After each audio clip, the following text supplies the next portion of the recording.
Hi students, class 11 subject math अध्याय आपका 3 exercise 3.3 फलन। ठीक है, आपको एक्सरसाइज शुरू करा रहे हैं हम 3.3। ठीक है, और आपका जो पहला क्वेश्चन है इसके अंदर निम्नलिखित के मान याद कीजिए। आपको मान याद करने हैं, कुछ वैल्यू फाइंड आउट करनी है। तो देखिए ये आपके पास पहला क्वेश्चन sin 31 पाई अपॉन में 3। ठीक है, इसकी वैल्यू आपको फाइंड आउट करनी है। अब देखिए इस चैप्टर से आने से पहले ना आप कुछ एक्सरसाइज है आपकी, मतलब कुछ वैल्यूज आपको याद करनी है। ये है, ठीक है, ये वैल्यू याद करनी है आपको। जैसे ये आपके पास 90 माइनस थीटा cos थीटा, इस टाइप से 90 plus theta 180 minus theta 180 plus theta, और 270 minus theta 270 plus theta 360 minus theta 360 plus theta. ये सब आपको याद करने हैं सही से। जब आप इनको सही से याद कर लोगे तो बहुत अच्छा समझ में आएगा। ओके, अब मैं आप लोगों को एक्सरसाइज यहाँ पे कराया जा रहा हूँ उसका क्वेश्चन। देखिए ये आपके पास 31 पाई, तो पाई का मतलब क्या होता है 180। ठीक है, पाई मींस 180। तो आपके पास यहाँ से 180 है ये आपका। तो अब यहाँ से आपके पास देखिए पाई की जगह 180 लिया आपने, अब यहाँ आपके पास ये सिर्फ इसे आपने 3 से डिवाइड कर दिया, 3 6 18। ठीक है, 60 आ गया यहाँ पर। अब यहाँ से आपके पास देखिए इस चीज से मल्टीप्लाई हो गया 0 6 और ये 18। अब इसको आप कैसे लिख सकते हो? इसको आप लिख सकते हो भाई आपके पास ये 1860 है। ठीक है, तो 1860 को कैसे लिख सकते हो आप?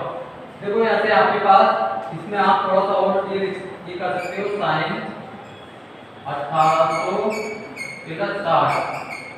ठीक है, 1800 को आपने 1860 को आपने 1800 अलग लिख दिया और 60 को अलग लिख दिया 1860। अब 1800 को कैसे लिख सकते हो आप? तो इसे ऐसे लिख सकते हो 5 × 360, यानी कि 360 को 5 से गुणा करेंगे तो 1800 आ जाएगा। ठीक है, अब हमने ये इस टाइप में क्यों लिखा?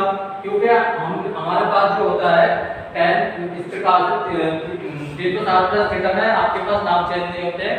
साइन को साइन रहता है और पॉजिटिव है तो पॉजिटिव ही रहना है, tan को tan लेना है, पॉजिटिव है तो पॉजिटिव ही रहना है। ठीक है, इस वजह से हमने इसको 360 करके फैक्टर कर दिया। तो 5 ऐसे रहा, 360 ऐसे रहा। ठीक है, प्लस 60। ठीक है, तो आप इसे इस टाइप से ले सकते हो कि आपके पास sin 2n पाई करके, तो आप ऐसे इसे चाहे आप ऐसे कर दो देंगे कि sin 360 प्लस थीटा क्या होता है sin थीटा, तो आपके पास कितना हो जाएगा 60। ठीक है, तो यहाँ से sin आपके पास 60 हो गया। यहाँ से इसे इस से 360 में कन्वर्ट करा है, 1800 को 360 में कन्वर्ट करा है और इस टाइप में से करा है, क्योंकि 360 प्लस थीटा में नाम चेंज नहीं होते, sin रहता है तो sin है और पॉजिटिव रहता है। ठीक है, अब आपके पास ये इसे आप केवल इतना पढ़ सकते हो, तो sin 360 प्लस 60 बराबर sin 60। अब sin 60 की वैल्यू कितनी होती है? √3/2। आपने 10th में पढ़ा था। ठीक है, तो ये इस टाइप से आपको क्वेश्चन सोल्व करना है। अब आपके पास जो है इसका सेकंड पार्ट है cos माइनस के 1710 है। ठीक है, अब देखिए आपके पास cos minus theta cos theta ही होता है, cos minus theta cos theta होता है। ठीक है, तो पॉजिटिव बन जाता है आपका। जैसे आपके पास ये होता है cos माइनस के थीटा बराबर cos थीटा होता है। ठीक है, तो आप इसको इस मान जो माइनस लिखा हुआ है वो आप इसको ऐसे लिख सकते हो। अब आप वही प्रक्रिया जो हमने अभी की थी कि यहाँ से इसको भाई आपके पास ये जो है 1710 है, 1800 करीब में लगभग, तो आपने 1800 करके लिख लिया, इसमें से आपने 90 हटा दिया तो 1710 से लिखिए हो जाएगा। तो आपने इसको ऐसे लिख दिया। अब ये आपको अब 1800 को जैसे हमने यहाँ पे कन्वर्ट करा 360 में, वैसे यहाँ पे हम कन्वर्ट कर रहे हैं 360 में। तो यहाँ से आपके पास 5 × 360 माइनस 90। ठीक है, अब वैसे पढ़ोगे आप कि cos 360 minus theta, cos 360 minus theta cos theta ही होता है। ठीक है, तो आपके पास cos 90 हो गया। अब cos 90 की वैल्यू कितनी होती है? 0। तो आपका ये आंसर आ गया 0। ओके, अब उसी टाइप में आपके पास नेक्स्ट क्वेश्चन है, उसने कहा निम्नलिखित में अन्य त्रिकोणमितीय फलनों के मान ज्ञात कीजिए। अब जैसे आपके पास ये दे रखा है, मतलब एक की वैल्यू दे रखी है, इसमें 6 होते हैं आपके पास sin cos tan cot sec cosec, ठीक है। तो आपके पास cos की वैल्यू दे रखी है और अन्य 5 की वैल्यू आपसे फाइंड आउट कराइए। अब उसने ये कंडीशन दे रखी है उसके सामने कि थीटा जो है तृतीय चतुर्थांश में स्थित है। तृतीय चतुर्थांश का मतलब क्या होता है? देखिए ये होता है इस टाइप से भाई, आपके पास ये 90, ये आपके पास 180, ये 180 प्लस हो रहा है, ठीक है। और ये अभी आप ये होता है 270 प्लस,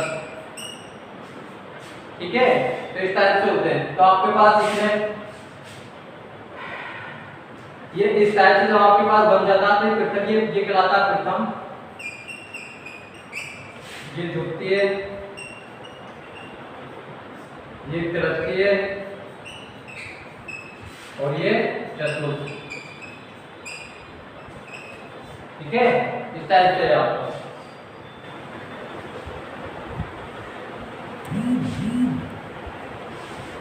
अब यहाँ से देखिए ये चीज आपको यहाँ पे यूज करनी है कि आपके पास जैसे ये कि 180 प्लस थीटा में tan 180 प्लस थीटा में tan पॉजिटिव रहता है या नेगेटिव रहता है, इस सब का यहाँ पे यूज होना है, ठीक है।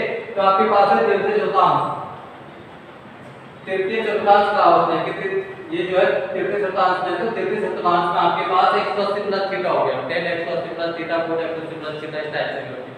तो 180 प्लस थीटा में tan और cot पॉजिटिव रहते हैं, बाकी सब नेगेटिव रहते हैं, ठीक है। tan और cot पॉजिटिव और बाकी सब नेगेटिव होते हैं, ठीक है। इस बात का ध्यान रखना। तो आपके पास ये है, आपने ये cos था, तो cos क्या होता है? बेस अपॉन में हाइपोटेन्यूज, यानी कि आधार बटे कर्ण। तो आधार आपके पास एक आ गया, कर्ण आ गया ये। अब आपने भाई पाइथागोरस थ्योरम के निकाल दिया कि आपके पास पाइथागोरस थ्योरम क्या होती है? कर्ण का वर्ग अन्य दो भुजाओं के वर्गों के योग के बराबर होता है। तब आपने यहाँ से तो यहाँ से आपके पास AB की वैल्यू आ गई, ये BC की वैल्यू आ गई, ये आपके पास AC की वैल्यू आ गई। तो आपने ये वैल्यू निकाली, ये ठीक है। अब आपके ये 2 4 हो गया, इधर आके लेस हो गया, तो 3 बचा, जैसे आप इसको r हटाओगे इस पर उड़ा गया, तो ये आपके पास √3 हो गया, ठीक। तो आपके पास यहाँ से परपेंडिकुलर √3 आ गया। अब आपके पास sin क्या होता है? sin होता है आपके पास परपेंडिकुलर अपॉन में हाइपोटेन्यूज, परपेंडिकुलर अपॉन में हाइपोटेन्यूज, ये आ गया लंब बटे कर्ण, ठीक। हमने आपको अभी बताया कि तृतीय चतुर्थांश में tan और cot के अलावा बाकी सब नेगेटिव रहते हैं। तो sin है वो नेगेटिव रहेगा, cosec वो नेगेटिव, sec वो नेगेटिव, और आपके पास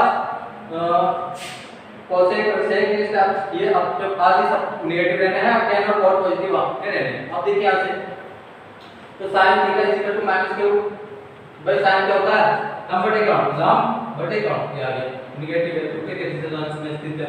tan है आपके पास लंब बटे आधार, तो लंब आपके पास ये आधार है ये, ठीक है। लंब बटे आधार हो गया क्योंकि पॉजिटिव है, tan 180 प्लस थीटा में वैसे पॉजिटिव।